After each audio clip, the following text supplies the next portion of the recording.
Callan was just a quiet boy living in a dusty corner of Earth's outer colony. Life was slow here. He lived alone in a small home, his only family being his grandfather, who had passed away last month. Callan had no idea what would happen next, until a sleek alien ship landed right outside his house. The ground shook as the vessel opened. From it stepped a tall, silver-armored woman with glowing blue eyes and skin marked with silver lines that moved slightly like flowing water. She looked strong, dangerous. She walked with purpose, her boots hitting the ground like thunder. Callan's heart pounded. "What's going on?" A short alien diplomat followed behind her. He looked at Callan, pulled out a glowing scroll, and began reading. By the old pact made between House Tirvala and Terran Envoy Commander Darius Flint, upon the death of the elders, bonded inheritance must be fulfilled. The daughter of Tirvala, General Sarika, shall now belong to the heir of Darius Flint, his grandson, Callan Flint. Callan blinked. "Wait, what?" The armored woman crossed her arms and glared.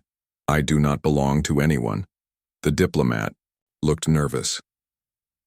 "Apologies, Lady Sarika. That is the wording of the pact." Callan stepped back, his mind spinning. "You're saying she's my wife?" The woman growled. "I am a general of the Tirvala Empire, a leader of armies. I am not a gift." Callan raised his hands. "I didn't ask for this," the diplomat explained quickly. "Your grandfather once saved her father's life during the Burning Moon War. The only way to bring peace between your species was through a blood bond pact, honored only upon their passing. Now that both are gone, the bond must activate." Sarika's eyes narrowed at Callan. "You're a boy, soft, small, and human." Callan swallowed hard. He was 17, tall but skinny, and never held a weapon. "Well, you're not wrong." The diplomat spoke again. "We will give you 1 day to prepare. She will live with you. This bond is recognized by both interstellar law and ancient right. It cannot be broken, unless you both agree." The ship rose back into the sky, leaving Callan and Sarika standing. In silence, she looked around unimpressed. Her arms remained folded, her expression cold. "This is your home?" she asked, stepping toward the house. "It looks like it would fall in a strong wind." "It's what I have," Callan said quietly. "You don't have to stay if you don't want to." "I have to," she said bitterly. "Unless I wish to dishonor my bloodline, and I do not." She walked past him into the house. Inside, Callan gave her the spare room. She didn't say thank you. She looked at every wall, every piece of furniture, as if it was a test she was failing just by being. "There, you don't like humans, do you?" Callan asked finally. She looked at him sharply. "Your kind is soft, emotional, weak in battle. And yet, you somehow always cause trouble wherever you go." He looked down. "Sorry." Sarika paused, hearing the tone in his voice. It wasn't defensive. It was sincere. She stared at him longer than before but said nothing and turned away. That night, Callan sat at his small dinner table, across from the alien general. She didn't touch her food, she didn't even look at him, so, "What do you eat?" he asked. "Fuel bars. Energy protein paste," she replied flatly. Callan chuckled awkwardly. "Sounds delicious." She raised an eyebrow. "It isn't." They sat in silence. He finally spoke again. "Look, I didn't want this. I don't want to force anyone into something they hate. If there's a way to fix this, there is no way." She cut him off. "You are the heir. I am the warrior. Our parents bound us without our will, so we obey." Callan nodded. "All right, but maybe we don't have to hate each other." Her eyes narrowed again. "We'll see." The next morning, Callan woke early. He found Sarika already outside, training. She was wearing dark combat gear, her long braids swinging behind her. She moved fast, striking and spinning with blades that hummed with power. Her muscles moved like a machine. She was terrifying, and beautiful in a way that felt like a distant storm. He stepped outside, trying not to stare. "Good morning," he said. She stopped, looked at him and gave a short nod. "You're awake late, you would have died on my world." He shrugged. "Not the best warrior, I guess."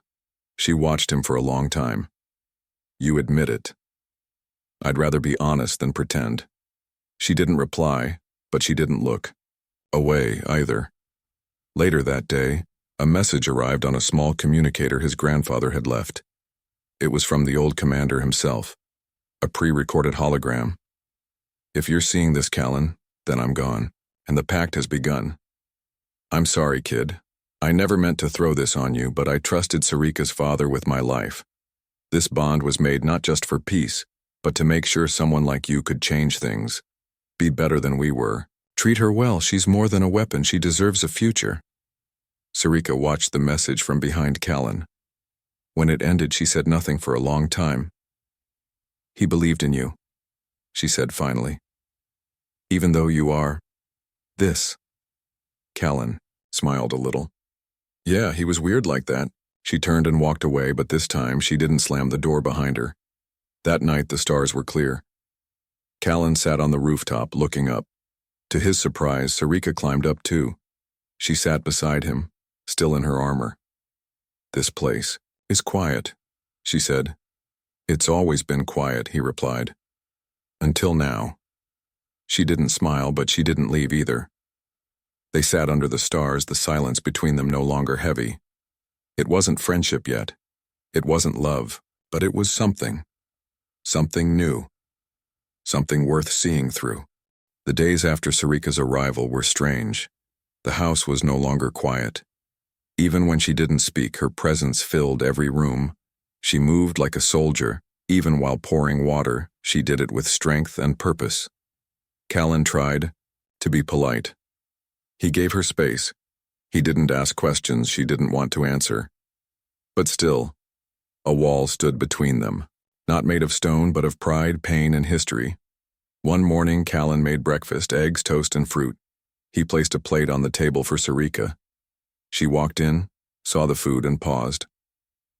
"I don't eat soft things in the morning," she said. He nodded and moved the plate to the side. "I can make something else." "No need," she replied. "I brought my ration paste." He smiled a little. "That gray stuff again?" "It keeps the body sharp. And the taste?" "Taste is for the weak." Callan laughed under his breath. She looked at him sharply. "Did I say something funny?" "No," he said quickly. "Just humans are different, that's all. We enjoy meals, sitting together, talking." Sarika sat down. Talking wastes time. But she didn't leave.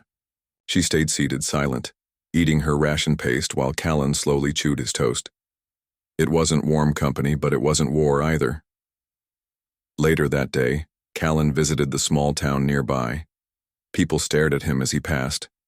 Everyone had heard the news, the boy with the alien bride. Some were curious, others looked uneasy. A few laughed behind his back. When he returned, Sarika stood outside the house watching the sky. Her face was unreadable. "You went to the market?" she said. "Yeah. Got a few things we needed." "You let them laugh at you?" He sighed. People laugh when they're scared or when they don't understand something. "You are calm about it?" Callan shrugged. "I don't see the point in fighting everyone." She turned to him. "That is why your kind is often conquered." He didn't reply. But something about her tone was softer than before, like she wasn't mocking him, just confused. That evening, they both sat under the stars again. This time, Sarika spoke first. "Your people are emotional.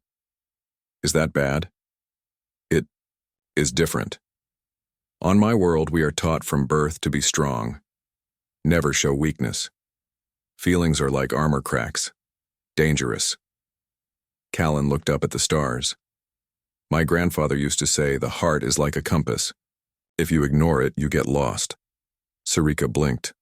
Strange, yet it explains many things. A message beeped on Sarika's communicator. She checked it, and her face changed. Sharp. Angry. What is it? Callan asked. There is news. A high member of my people, Lord Varric, is calling the bond between us a mistake. He says the pact was never meant to be fulfilled. Callan frowned. Why now? He wants to weaken my house. My honor. He will try to undo the bond through politics or force. You think he'll come here? She looked at him. I do not know, but I must prepare. My people may test me, and you. The next morning, Callan found Sarika outside again. She had placed strange circular stones around the property. She was setting up defense markers, alien tech Callan didn't understand. You think someone will attack us? He asked. It is possible, she replied. Not all wars are loud. Some begin with silence. He nodded. Is there anything I can do? She paused and looked at him seriously. Yes, learn. If someone tries to harm you, you must not freeze. I've never held a weapon. You will. She handed him a training rod, lightweight but strong. She stepped back and took a battle stance. Attack me. Callan hesitated. I'm not going to hit you. You won't, she said calmly. Try. He swung. She blocked it in half a second. Then she spun the rod from his grip with ease. You are too slow. Well, this isn't something I'm used to. She stepped forward, held the rod out again. Then get used to it. I won't always be here to protect you. Callan took the rod back and tried again. He failed, again and again. But he didn't stop. Sarika didn't smile, but she nodded once after the 10th try. You learn, she said, even if poorly. That's the human way, he replied, breathing hard.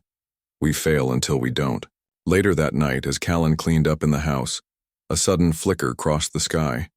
An alien drone, just for a second, blinked past the treetops. Sarika was already outside, scanning the area. They're watching. Callan stood beside her. Should we run? No. That is what they want. Fear. He looked at her, standing so firm, so tall in her armor, and felt a strange mix of fear and admiration. She could destroy him in a heartbeat. But she didn't. She stood beside him. Why not leave me? He asked quietly. Wouldn't that make this easier? She turned to face him, her voice even. At first I considered it, but my honor wouldn't allow it. And now? She stopped. Her mouth moved slightly, but she didn't say more. Then she walked inside. A few days passed. The drone didn't return, but the silence felt heavier. Still, Sarika and Callan spoke more now. They trained, together, ate together, sat together. She even started trying small human meals, though she never admitted to liking them. Callan, in turn, asked about her world, her battles, her family. She answered slowly, as if unsure whether to share. But each day, the answers became longer. One evening, she told him about her first battle, how she led troops at just 16 cycles, how she once stood alone before a burning wall, refusing to retreat. Callan listened with wide eyes. You're amazing, she scoffed. You're amazed easily. No, really, you've done so much. And yet, here you are, stuck in my tiny home, eating eggs. She glanced at him. I chose not to run. Why? Because... She paused again. Her eyes met his. Because honor is more than pride. It is also... respect. Callan didn't know what to say, so he simply nodded. For the first time, Sarika gave a tiny smile. Barely there, but real. That night, Callan looked up at the stars and thought about everything that had changed. Just 1 week ago, he was alone. Now he had a home full of tension, training, and possibility. And Sarika, she wasn't just an alien warrior anymore. She was something else, something closer. The air was still. It had been 5 days since the drone passed over Callan's home. Sarika kept her eyes on the skies and her mind sharp. She trained every morning. Callan trained too, though he still dropped the practice staff more than he held it right. Even so, she began calling him out earlier, correcting his grip with less anger, and once, just once, she even said, "Better." Callan smiled every time he remembered that word. That afternoon, while fixing the fence outside, he looked up and noticed a second shadow flicker over the house. This one wasn't silent, it made a soft hum, then stopped. He rushed inside. Sarika! She was already by the door, sword strapped across her back. "They're here," she said. "Who?" "My own people." Outside, a shuttle landed just outside the field. It was sleek and black with golden crests on the wings. The door hissed open. 4 armored warriors stepped out, each one tall and serious, their eyes glowing faintly under their visors. And behind them walked a man with a proud stance and a sharp voice. "Lady Sarika," he said loudly. "You were summoned. You did not come. So we have come to collect you." Sarika stood still. "I do not answer to House Varuk." "You answer to the Empire," the man replied. "And you are wasting your strength playing wife to a human boy." Callan stood next to her, heart racing. The man looked at him. "This is him? The Terran? Small, weak, not worth the dust on your boots." Sarika spoke, her voice calm but firm. "He is my bonded. Speak again and I will take your tongue." Callan blinked. She was defending him. The man's smile faded. "You will return with us. The council is ready to nullify the bond if you declare it unfit." "I will not." "Then you leave us no choice." Without warning, one of the armored warriors raised his weapon. A stun shot flew toward Callan. Sarika moved faster than his eyes could follow. She blocked it with her arm shield, sending sparks flying. Callan stumbled back. "They tried to shoot me." "They are not here to talk," she growled. "Stay behind me." More shots followed, blue blasts lighting up the night. Sarika deflected one, dodged another, and then charged, her blade lit with energy as she knocked the nearest soldier off his feet. She moved like lightning, faster and stronger than anything Callan had ever seen. But there were 4 of them, and she was one. Callan ducked behind a tree, watching. He saw one warrior sneaking around Sarika's blind side. Without thinking, he grabbed a metal bar from the ground and ran forward. The soldier didn't see him until Callan slammed the bar against his back. It did little damage, but it distracted him long enough for Sarika to land a clean strike. She glanced at Callan for just a second. "You are insane," she muttered. "I was helping." 2 more soldiers rushed her. She fought them both, her blade moving in tight, sharp circles. One fell. The other backed away. The final warrior aimed a wide beam cannon at Callan. Sarika shouted, "Down!" Callan dropped to the ground as Sarika leaped between him and the shot. Her shield took the blast, but the force knocked her off balance. The warrior ran forward, ready to strike. Callan scrambled to his feet and swung the metal rod again, striking the warrior's knee. The armor cracked just enough. The alien stumbled. Sarika spun and finished the fight. Silence fell. The soldiers groaned on the ground, defeated but alive. The leader, still standing by the shuttle, raised his hands. "Enough. You made your point." Sarika walked toward him, slow and powerful. "You attacked without honor. You broke the rules of peace. If I report this, your rank will be burned from the stars." He didn't answer. She stood inches from him. "Tell Varuk. I am bonded to this human, and no amount of politics or cowardice will change that." She turned away and walked back to Callan. He stood still, bruised and a little shocked. "You okay?" she asked. "I think I just hit an alien warrior with a pipe." "You did." "I think I need to sit down." "You do." Back in the house, Callan sat with a cold pack on his shoulder. Sarika stood nearby, arms crossed, watching him. "You acted without thinking," she said. "I know. You could have been hurt. I know. But..." Callan looked up. "But?" She looked at him carefully. "But you did not run." He smiled, tired. "You told me not to." She stepped closer. "And you listened, even when it was foolish. I guess I wanted to protect you." She frowned slightly. Why? He shrugged. You've protected me since the day you arrived. I thought maybe it was my turn. She was quiet for a long time. Then she sat across from him. I did not expect this, she said. The fight? No, you. Callan blinked. That sounded almost like a compliment. Do not get used to it.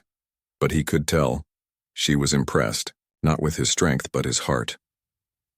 Later that night, Sarika stood outside again, looking at the stars.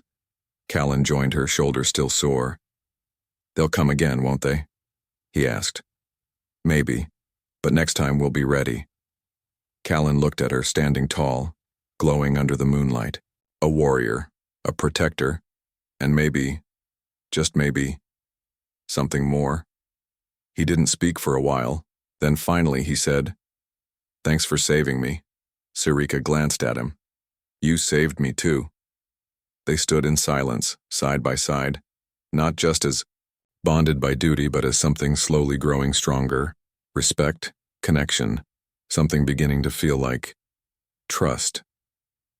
The next few days passed in peace, but Callan could feel the change in the air. Something was building. He didn't know what, but Sarika felt it too. She trained harder each morning and spent more time in deep silence, thinking. One morning, she handed Callan a metal scroll with golden edges. What's this? He asked. An offer, she said. He opened the scroll. It was written in both alien script and human translation. The Council of Tirvala had sent a formal message. It read, Lady Sarika may return to her people. If she declares the bond unworthy, it will be erased without penalty. Her honor will remain untouched. Callan looked up slowly.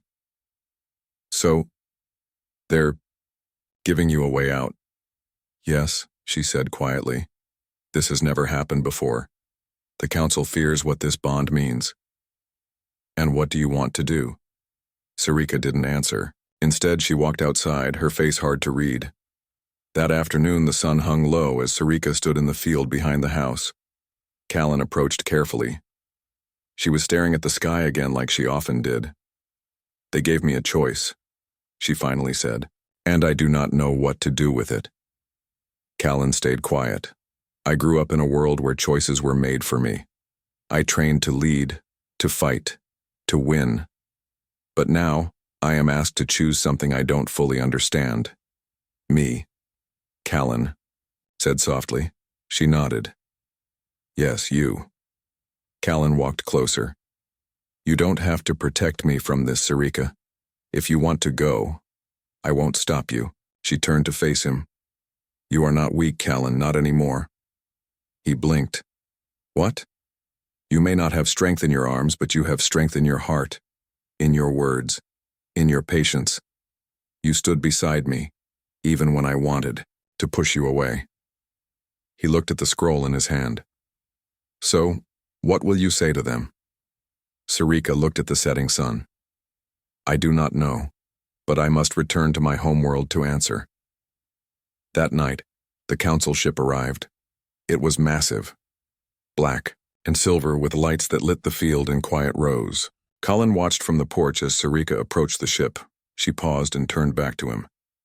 If I leave, will you wait for my return? He nodded. If you come back, it'll be your choice, not your duty. A strange look crossed her face, soft and thoughtful. Then she entered the ship and it rose into the sky. The next 3 days were long. Callan stayed busy fixing things around the house, training a little with the metal rod, and even reading about alien traditions. But his thoughts kept returning to Sarika. Would she choose to stay among her people? Would she claim the bond unworthy and never come back? Each night he looked at the stars and wondered if one of them carried her answer. On the 4th day, he got a message. A hologram appeared in his living room showing a large chamber on the alien homeworld. The council stood in a circle, glowing robes and sharp eyes all focused on the center. Sarika stood tall in the middle, armor polished, expression calm. The head speaker raised his hand. Lady Sarika of House Tirvala. Do you wish to dissolve? Your bond with the human known as Callan Flint. The chamber was silent. Callan held his breath. Sarika answered, No, I do not wish to dissolve it. Murmurs broke out among the council. The speaker asked again. Explain yourself. Sarika's voice echoed in the chamber. The bond was not of my will. At first I hated it. I saw it as weakness. But the human boy showed me something greater than strength. He showed me loyalty, kindness, and the power of quiet courage. She paused. I am not a weapon to be moved. I am not a gift to be traded. I am a person, and I choose this bond, not because of a contract, but because I respect it. The council was silent. Sarika ended her statement with honor. This is my choice, my voice, and no one shall take it from me. The message ended. Callan stared at the empty space where her image had been. She chose him. That evening, a familiar ship appeared in the sky. It landed gently on the same field. Sarika stepped out, her armor shining in the soft light. Callan ran to her. You came back, he said. I told you I would. He didn't know what to say, so he just smiled. Sarika looked at him for a long moment. Then she reached up and removed her chest plate, placing it on the ground. It was a sign of trust in her culture, leaving the armor behind. Callan understood. She wasn't a warrior here. She was simply Sarika. That night, they sat by the fire outside eating together. Real food this time. She even accepted a small piece of toasted bread, chewing it slowly. It's soft, she said. And? Callan asked. Not terrible. He laughed. She looked at him with something different in her eyes. Not coldness, not duty. Maybe warmth. Before they went inside, Sarika spoke again. My people will watch. Some will not agree with what I've done. Callan nodded. I know. Do you still wish to stand beside me? Always, he said. She didn't say anything for a moment. Then quietly she replied, Then we walk forward together. Not as enemies, not as strangers, but as something new. Callan held out his hand. She took it, and in that quiet moment, beneath the stars they stood, no longer bound by an old treaty but by something far more powerful. Choice. The next morning the sky was bright and the wind was calm. Birds sang above the field. But everything felt different now. Something had changed, not in the world, but in the hearts of the two people standing quietly outside the small house. Callan walked beside Sarika as she checked the outer defense posts. She no longer looked like a visitor. She no longer carried her armor everywhere. Today, she wore a simple dark tunic from her home world and had her braid tied behind her back. They didn't talk much during the walk. They didn't need to.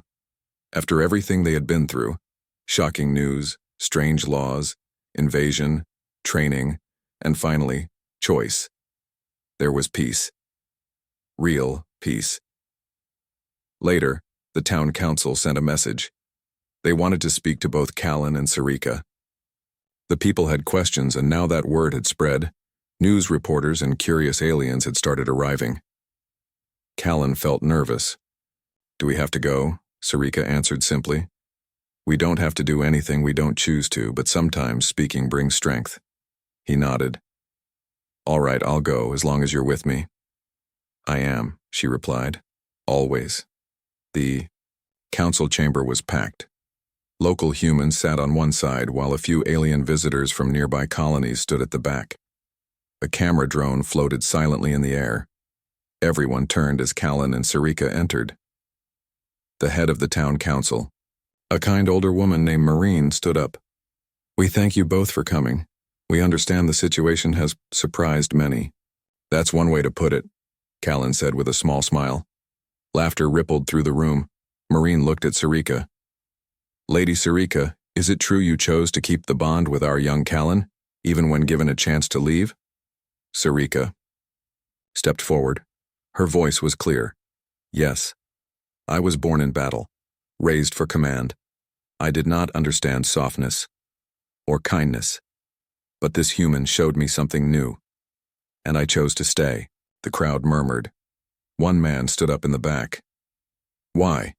What can a human boy offer a warrior like you?